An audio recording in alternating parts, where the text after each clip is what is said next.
Welcome back to Defense News Weekly.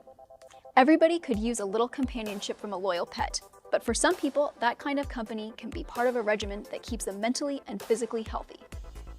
People facing loneliness, dementia, or social isolation can often derive joy or relief from interacting with a dog, cat, or other animal. But not everyone can handle the rigors of having a pet, which is where a company called Ageless Innovation comes in. They have developed robotic companion pets meant to help soothe people in long-term care. In a new program, Ageless Innovation and a nonprofit health group are planning to distribute thousands of the pets to veterans in long-term care or with other needs. Military Times ground warfare editor Todd South recently spoke to the CEO of the company that makes the pets about the effort. Have a look.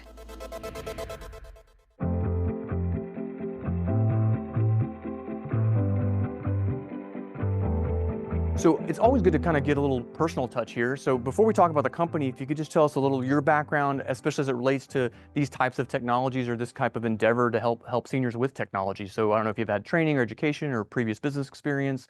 If you want to share some of that, we can talk about that.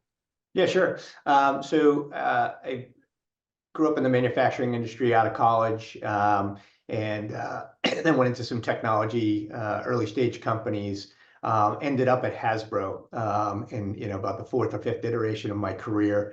And at Hasbro, I was brought in to sort of lead this new innovation team. And the focus there was, Hasbro's the world's largest toy company. The focus there was thinking about ways to leverage what Hasbro was good at in new markets and new channels.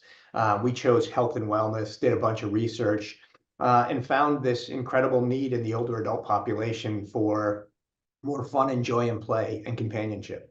And so that's what led to the launch of this brand, Joy for All, which we started at Hasbro. And then from there, we ran it inside the company for about 4 years and then spun it out about 6 years ago so we could focus 100% on older adults and their families. Well, very, very cool. So let's talk a little bit about the need there, if you can. I mean, you guys identified this need. I don't know when that happened. You could tell us kind of the time frame and where technology, the vision to see where that might fill that need. Kind of how is that identified, and kind of what kind of need are we talking about, especially among older people and veterans? When I got to Hasbro, we decided that health and wellness was the area. There was actually an insight that was about 20 plus years old about this product that was created for 4 to 8-year-old girls, was the category. And if you read the reviews, about 20% of them were mom not buying them for their daughter, but buying them for an aging loved one.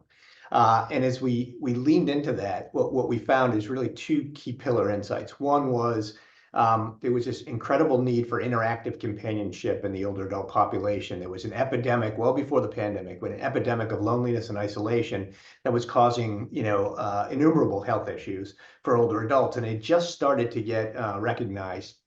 And from there, as we went out and researched this and talked to older adults, we showed them a bunch of different concepts, everything from arts and crafts to games to digital to, you name it. And this idea of a companion was something that resonated far above and beyond anything else. And so, as we looked at all the different options and how we might serve this population with more fun, joy, and play, this idea of these interactive companion pets sort of rose to the top. And whether it was, dementia, Alzheimer's, loneliness, isolation, there were so many reasons. People typically loved their pets. They had great memories, and as they aged, in many cases, they were not able to have real pets. And so fulfilling and filling that void was something that we thought was really neat and interesting. And obviously the use of this technology, the key to it is it's very simple. I think you don't have to read the directions. You sort of take it out of the package, you name it, Spot or Fluffy or whatever you name it, and then sort of the magic starts. So that's sort of where we came up with that. So Ted, if you could show us a little bit about how these pets work, kind of what kind of things you can do with them. Yeah, great. So I just happen to have my my Joy for All companion pet cat sitting here in my lap, but simple turn on switch, and then you start to see sort of lifelike movements, and our pets respond to sound and to touch and to changes in light. You can see she's raising her paw just to preen a little bit. She wants to clean up for you. But really, as we were designing these and we were talking to older adults about what is it that they wanted, the realism piece was really important. I'm going to turn her off for a second just so she's not meowing over my talk. But simple things like what we heard from older adults is that these paw pads made, like the distinct memory of the feeling of a cat's paw pad was so important to them. So we had designed, very realistic paw pads. And you probably can't see the whiskers here, but cats don't have straight whiskers, and most toys have straight whiskers because it's just easier process. Ours are tapered because that's what older adults told us.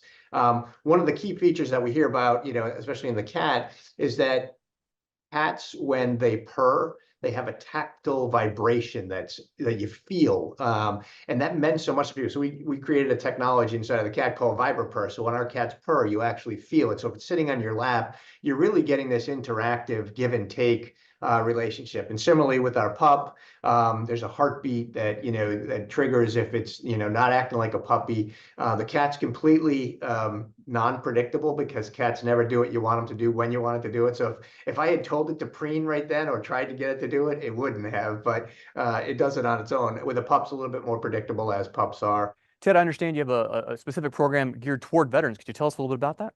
Yeah, we're so honored to be part of the Robotic Pets for Veterans program that's really funded by Capital Caring Health, who's one of the leading palliative care and hospice providers in the Mid-Atlantic, and really connected all over the country. And basically, it was a collaboration between Steve Cohn, who works for Capital Caring Health, and our team to figure out how can we serve the veterans of our country, especially those with dementia and Alzheimer's. And last year we did a program where we went to all the federally run veterans hospitals and communities, and this year we're doing all the state-run veterans. So we're so excited to be part of it, and our goal is to ensure that every veteran in need has, if our pets can be helpful and something that gives them joy and comfort and calm, we're so excited. And obviously this population is hugely